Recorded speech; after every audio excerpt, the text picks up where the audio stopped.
발작을 일으키는 병 뇌전증. 과거 간질이라 불렸던 뇌전증은 뇌신경세포가 이상 반응을 일으켜 과도한 흥분 상태를 유발함으로써 뇌 기능에 일시적인 마비 증상을 가져오는 것이다. 갑작스러운 의식 소실이나 반복적 경련을 일으키게 되는 신경성 질환인데 전기 신호의 비정상적인 방출이 발작을 일으킨다.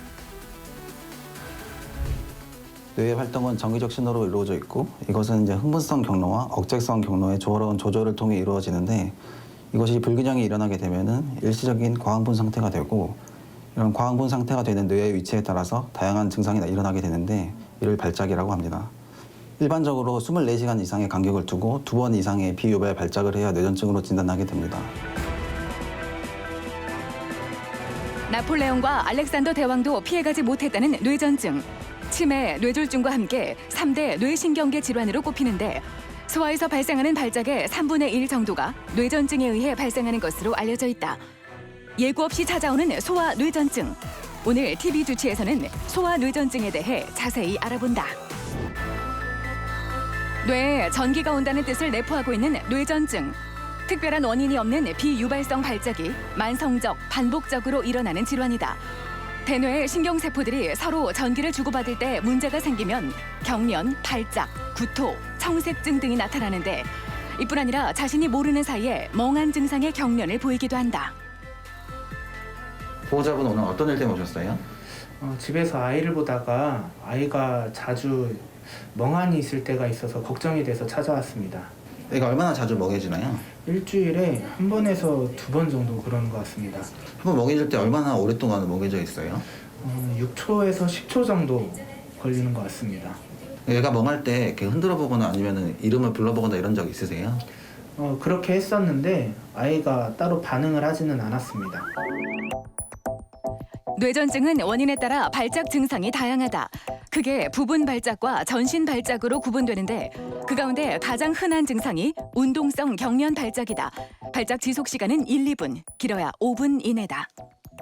이 아이는 자주 멍해짐을 주소로 내원했는데 뇌파를 찍어봤더니 초당 3회의 전신성 극석파가 보여서 소아 소발작 뇌전증으로 진단되었습니다. 이런 경우 생활하거나 학습하는 데 있어 집중력 저하 등의 문제가 생길 수 있어 조기 약물 치료를 권하고 있습니다. 약물은 보통 18개월에서 2년 동안 복용하게 되며 계속 증상이 없다면 줄여서 끊어볼 수 있습니다. 뇌전증 진단은 전조 증상의 유무와 형태, 발작 양상, 그리고 발작 후 임상 증상 등에 대한 정보가 중요하다. 또한 뇌전증을 유발하는 요인과 가족력, 아울러 다른 질환의 병력도 확인해야 한다.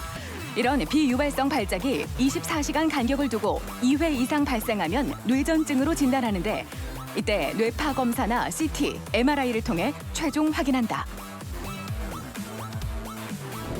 지금 아이가 약 먹은 지 한 달 정도 됐는데 그동안 경련이 혹시 있었어요? 그 사이에는 특별히 없었어요. 아이가 약을 먹으면서 평소보다 더 짜증이 늘거나 이러진 않았어요? 지켜봤을 때 평상시와 특별히 다른 건 없었어요. 크게 무리하거나 잠을 잘 못 자거나 이런 적이 있었어요? 아니요. 일상생활에 특별히 무리가 되지 않게끔 다 해내는 편이에요.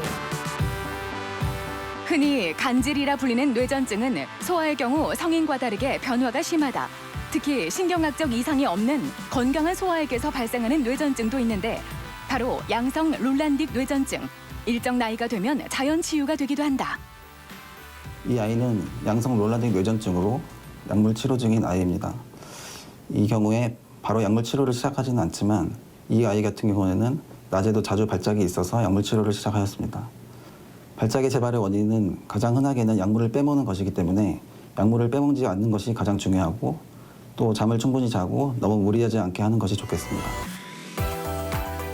환자의 대부분은 일상생활에 지장이 없는 것으로 밝혀졌지만 아직까지는 사회적 편견이 남아있는 질환이다. 소아 뇌전증을 그대로 방치할 경우 일부에선 장애를 일으킬 수 있고 또 언제 어디서 발작이나 경련이 일어날지 모르기 때문에 위험성이 매우 높은 질환이기도 하다. 더욱이 자녀가 너무 어린 경우에는 초기 대처가 늦어질 수 있어 발달 과정과 행동들을 예의주시해야 한다. 발작은 보통 2, 3분 안에 저절로 멈추기 때문에 한 번의 발작으로 뇌 손상이 일어나지는 않습니다.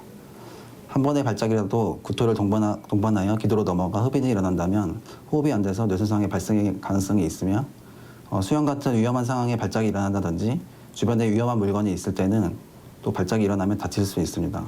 발작이 일어나면 얼마나 오래 지속될지는 아무도 알 수 없고 또 5분 이상 지속되면은 저절로 멈출 가능성이 점점 감소하게 되고 뇌 손상의 가능성은 점차 상승하게 되므로 빨리 병원에 내원해야 됩니다.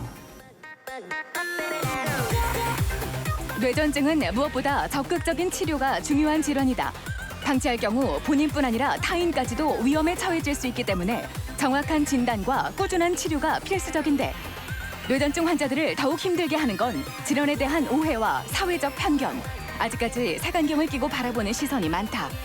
정기적인 약물 치료로 호전될 수 있는 만큼 제대로 된 치료로 소아 뇌전증을 극복해보자.